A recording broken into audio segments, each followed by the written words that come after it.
estrictas, prácticamente a cero se redujeron los casos de accidentados que llegaban a emergencias médicas. Esto fue subiendo hasta el punto que, según decía varios medios, el director del Hospital del Trauma, ahora los accidentes se dan a diario, mientras que antes eran los fines de semana, incluso antes de la pandemia. Doctor, muy buenos días, preocupados ante esta situación que usted está dando a conocer con relación al aumento de accidentes de tránsito y en muchos casos, la mayoría con alcohol de por medio. Estamos con Carlitos, con Amparo, ya atentos a lo que nos pueda decir. Buenos días y gracias por atendernos. Por favor, buenos días para vos, Dani, para Amparo y Carlitos y para la audiencia.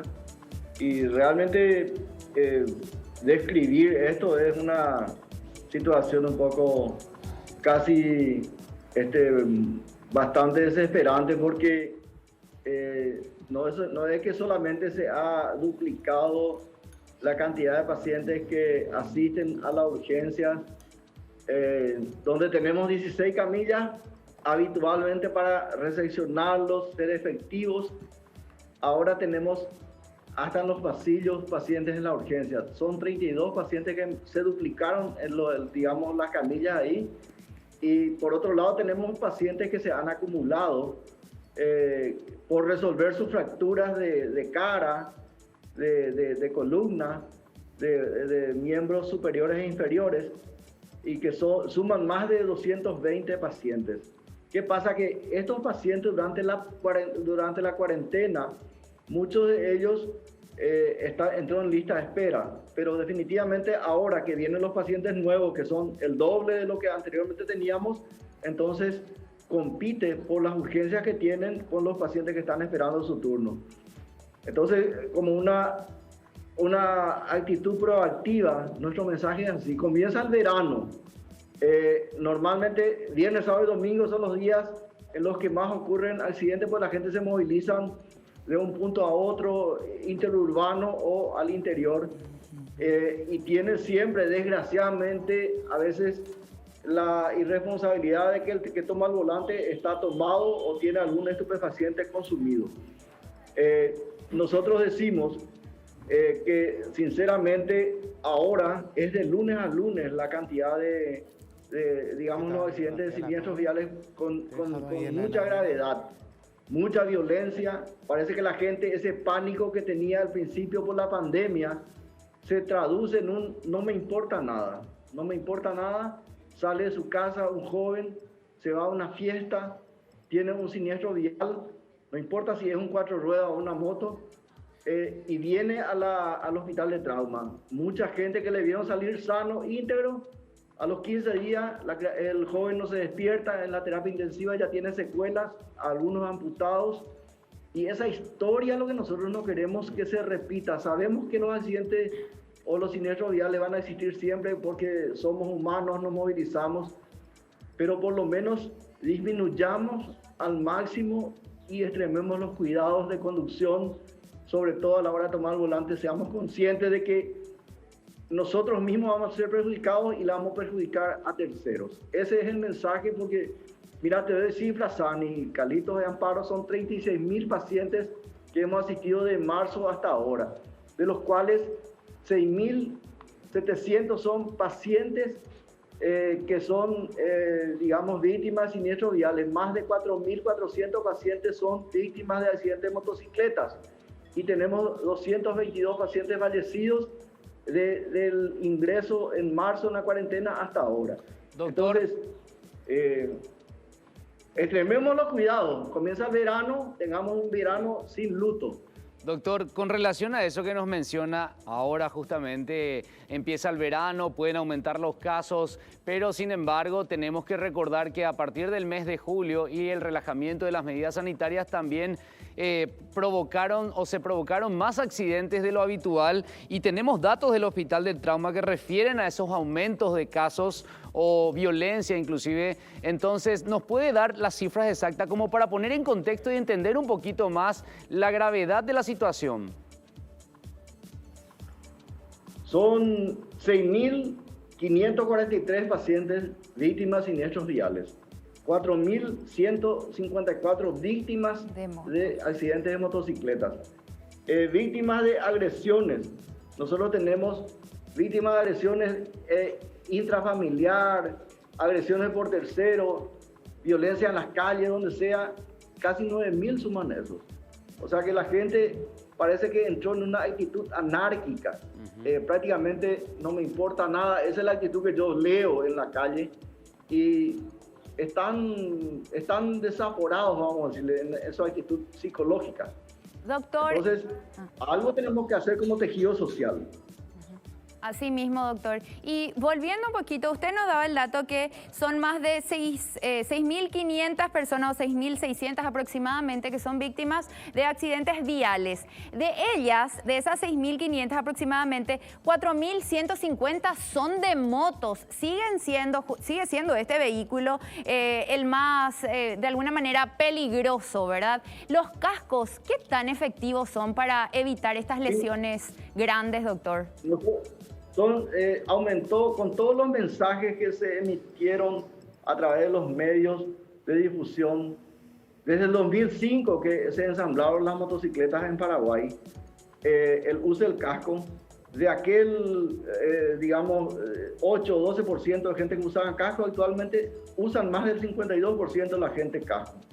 Pero la calidad yo no lo puedo certificar definitivamente, claro. Solamente que digo que el casco de moto tiene que estar bien puesto, con el ajuste del mentón, y tiene que tener no solamente el casco, tiene que tener una ropa con manga larga, guantes, botas, si es posible, para proteger los tobillos.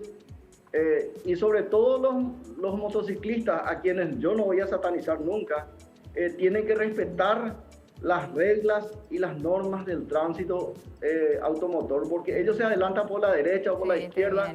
También muchos vehículos de 4 ruedas no los respetan. Y por otro lado, en el semáforo uno se coloca, hay 7 o 8 motos que están esperando, ni siquiera la luz verde se prende, ellos ya pasan. Entonces, son cuestiones que hay que educar de alguna forma, con punición o como sea, porque definitivamente es el que más desprotegido está, es el conductor de motocicleta, porque él es como si fuera que yo agarrara una mosca y tirara contra la pared, se explota. O sea que las lesiones que se producen dentro del organismo, no solamente en la parte ósea, sino en la parte de pulmones y vísceras dentro del abdomen, son realmente, digamos, mutilantes de la persona. Doctor, estamos hablando de las motos y, como bien decía, no hay que satanizar ni generalizar. Para muchas personas es una vía muy válida de transporte, teniendo en cuenta que el sistema de transporte público es realmente terrible. Ahora mismo ni siquiera hay las famosas tarjetas estas que no se están consiguiendo en este nuevo sistema de billetaje. Pero sí, efectivamente, hay muchos motociclistas que pareciera que la vida no les importa, y uno en el tránsito muchas veces está esquivando y tratando de salvar vidas más que de conducir. Uno tiene que estar sumamente atento porque, como decía, te pasan por todos lados.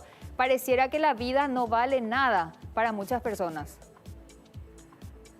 Yo quisiera agregar a lo que estás diciendo, Sani, que el vehículo de comunicación y el grito de libertad de la persona ejercía en un vehículo de costo accesible para las personas, es válido 100%. Un domingo, una persona que quiere simplemente desplazarse en el departamento central, en los 19 distritos, puede hacerlo con su motocicleta, con su familia, pero usando todos los elementos de protección correspondientes. Y sobre todo, lo que nos preocupa muchísimo es que vos ves que hay criaturas que conducen motos. Los intendentes, las intendencias municipales no solamente están para cobrar royalties, están las intendencias para educarle a sus ciudadanos de sus regiones. Tienen que realmente obligar a que se cumplan las normas y educarle. Vos vas a ver en los barrios, vas a ver criaturas conduciendo motocicletas con chorcitos, zapatillas, sí, y una camisilla. Y ese es tentarle al peligro, tentarle realmente a las lesiones, y después ya vienen las consecuencias. O sea que estamos hablando de una población de 14 a 30 años que tienen la tendencia a quedarse inválidos. Me duele mucho, Sani, decirlo, pero tengo que decirlo. Un fin de semana sale una mamá, se despide de su hijo, se va a la fiesta o se va al partido de fútbol o de rugby o lo que sea y se accidenta. Viene acá en la urgencia, se le atiende el neurocirujano, le hace una craneectomía descompresiva porque hay una lesión cerebral, tiene doble tubo en el tórax, a lo mejor perdió un riñón, a lo mejor queda con un abdomen abierto, tiene fractura de pelvis, fractura de miembros, entra a la terapia y después cuando pasan los días, la esperanza crece. A la segunda semana se le desconecta del respirador porque ya está vitalmente estable y la mamá dice, no se despierta mi hijo. Y me duele decirlo, porque nosotros tenemos que decirle, bueno, es lo que resta de su hijo, o es lo que resta de su esposo, o es lo que resta de su hermano. Esa situación lo que es lo más penoso, porque después va a llevarle en su casa y se va a convertir en una carga social, carga económica, y es triste, porque son personas jóvenes, económicamente activas, a lo mejor son sostenes de sus familias, si es un papá o es un estudiante que tiene mucho futuro. Y bueno, esa situación realmente a nosotros nos lastima.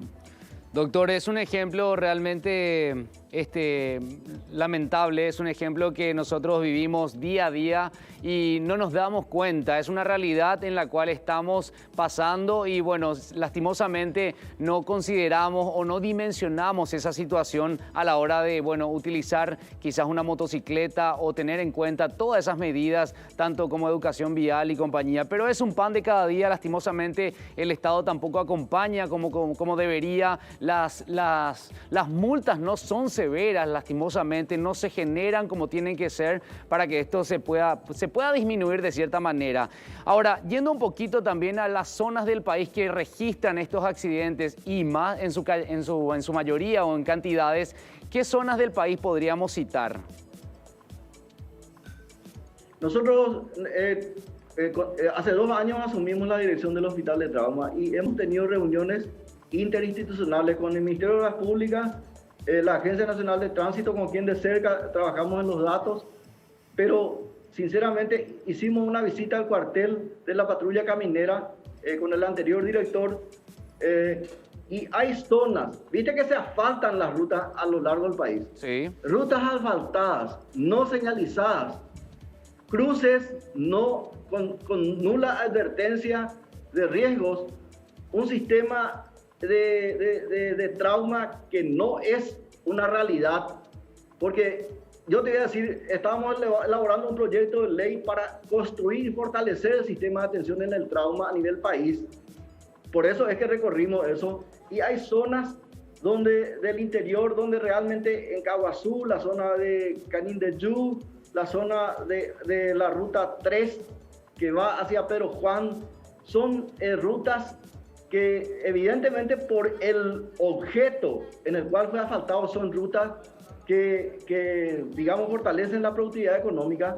Entonces necesitan un sistema de atención, necesitan señalizaciones efectivas y, por qué no decirlo, necesitan una monitorización de seguridad para las personas que pueden tener algún tipo de siniestro en esas zonas. Accidentarse en Asunción o en el departamento central tiene más probabilidad de salvarse. Probablemente, independientemente de la clase social, vos te accidentas lejos de acá y lo más probable es que te mueras por falta de un socorro efectivo. Sí. Bueno, muchísimas gracias por compartir con nosotros, doctor Agustín Saldívar. Esperemos que esto pueda crear conciencia porque la prevención es tan importante en todo lo que se refiere a accidentes de tránsito. Director del Hospital del Trauma, gracias por acompañarnos en Vive la Vida XL. Gracias a ustedes y esperemos que hayamos llegado por lo menos a una persona que por lo menos nos haya escuchado y cumpla las normas. Así mismo. Estoy seguro que sí. Doctor. Muchas personas. Vive la vida.